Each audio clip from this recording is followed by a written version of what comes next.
Welcome everyone. Today we're going to be talking about transitions. And Nathan is displaying some of his interests, which is pentatonics.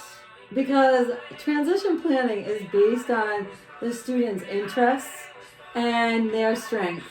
And good transition planning takes a long time. That's why IDEA, the 2004 revision, says that states must begin transition planning by the time the student is 16 years old. That seems really early, especially when you ponder back on the time when you were 16 years old. Or did you really know what you wanted after your high school education? Probably not. You probably didn't have a really clear vision. I know I didn't.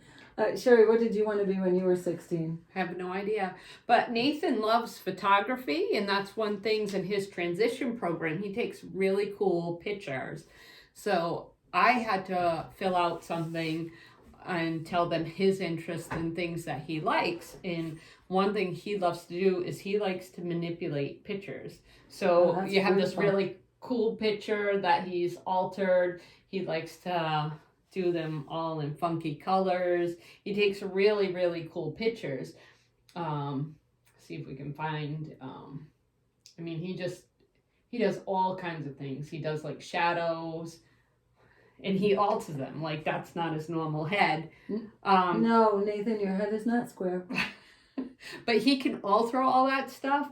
And so that was one thing that I told them that he was potentially interested in drama. He loves drama. That's terrific. Yeah. I love your pictures, Nate. Yes.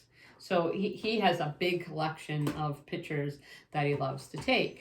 And when he was 14, he got to start being involved in the meetings. In some states is 16, right? Some states it's 16, others it's 14.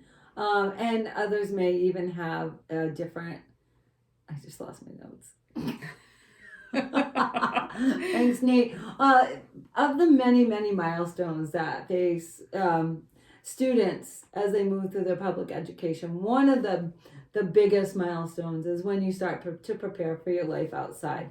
For a student with disabilities, this takes more time, more effort, and more input from all different angles. The people who are involved in a transition planning meeting, especially initially, include the obviously the family and the student, but also teachers, therapists, anybody who the child has been working with in their career to really speak to their abilities. But one of the things that is required for transition planning is to find out what is the child's vision for their future. Are they interested in photography, in the arts? Are they interested in music? Do they want to do something that's more solitary? And what are their skills? What are their aptitudes? Nathan obviously has an aptitude for the visual arts. He loves to take photographs and manipulate them and create artwork out of them. Mm-hmm. He likes to be involved in plays. So what happens to the student's IEP at this juncture is we start to do like a skills assessment and combined with an interest assessment. We put that together and then create IEP goals that are designed to prepare that child for their transition into the world. So that's also going to be an addition of new services.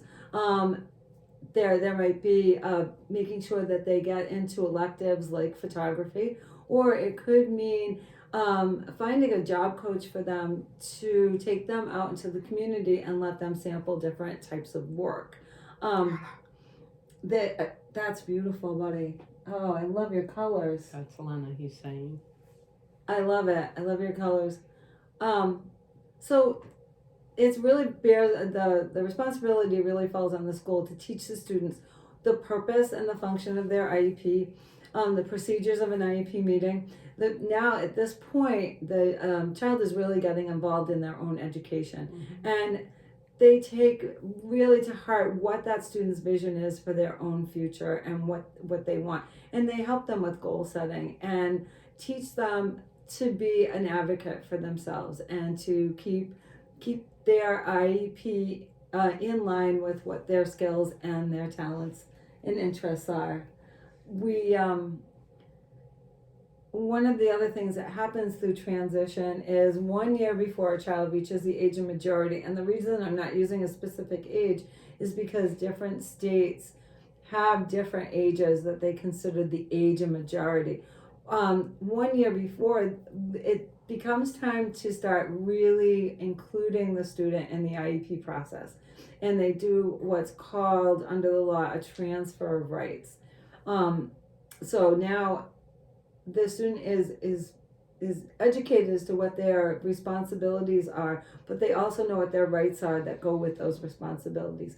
They receive notice of upcoming meetings as well as their parents, so they become part of the team, and they work to develop that vision of what their post-secondary life is going to be.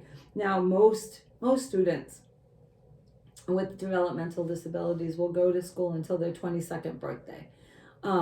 So what all of that time after the age of 18 does for them is it helps to build those vocational skills. It may even take them through like a post-secondary training, adult education, or more artwork. Right. Love it. Hope you guys can see it. That's a great picture. Yeah, that's him and Lena.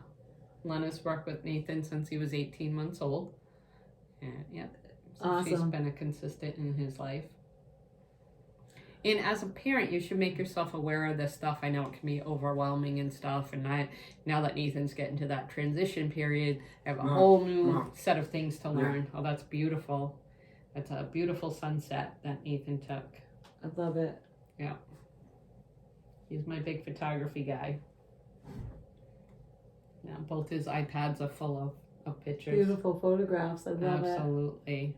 And that also speaks to one of the other keystones of a good transition plan, and that we're going to have a summary of performance. So what that does is it looks at the skills that the student has and how they perform in different areas. Are they super good at math?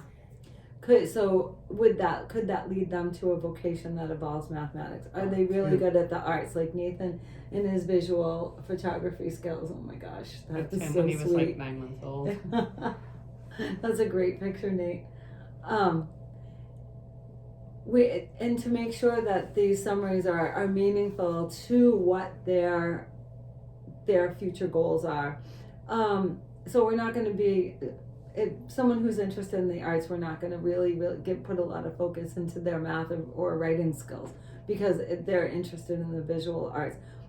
If the interpersonal skills are a really great strength, what they would be assessed on at that point are their interpersonal and social skills. So it's called summary of performance, needs to be reported out every year of the transition time. What I've done is I found this awesome resource that it's basically a fact sheet about transition planning. It comes from the Learning Disability Association of America, and at the bottom of that, we're going to attach this to the video, because at the bottom there is also additional resources that you can investigate and find out what the guidelines are in your state. I mean, even if you're talking about your child's 10 years old, now's a good time to make yourself familiar with what the process is like, so that you can be as involved as possible and not be scrambling to find information at the last minute. Find out whether your state begins planning at 14 or 16 or some other time, and then get involved. Really think outside the box as to what types of vocations or living situations, because the also transition planning involves future living conditions. Does your child want to live independently? Do they want to stay at home? Would they be more comfortable at home in the family setting, or do they want to go out and live in either a group setting, or independently, or maybe find a life share type of situation where they could have a roommate, and get ready for that kind of planning. So now's the time it's a really great time. Oh, it's always a really great time to talk to somebody with disabilities or what their plans for the future are, and let them know that you're there for them, and that there are excellent resources for them. So beautiful. That was last 4th of July, or 4th of July's ago. My parents are Silhouette, his grandparents. That's why he's saying Papa, Papa. He calls them both Papa. I love it. That is a beautiful picture. Yeah. So we have a future photographer in our midst. Yes. And my name is Roberta Curry. This is my friend Sherry Marcantonio. Together we are bridge builders of diversity. And Nathan. Don't forget Nathan. Don't forget He's Nathan. the star of the show. Our photographer. If you like our content, don't forget to like, share, and subscribe. Hit that bell notification, please. Push all the buttons. Yes, please send us out into the YouTube world to help our algorithms out, so more people Oh can. yeah, who's that lady? I think that might be me. That might be you. Yeah. All right. Don't forget to smash that button. And we appreciate you. And Yes. if there's anything that you want to learn more about, whether it's transition planning or anything, Yeah, we're let here to us know. build those Comment. bridges of understanding for you. So comment below, and we appreciate you. We love you. You gonna say bye? Thumbs All up. right.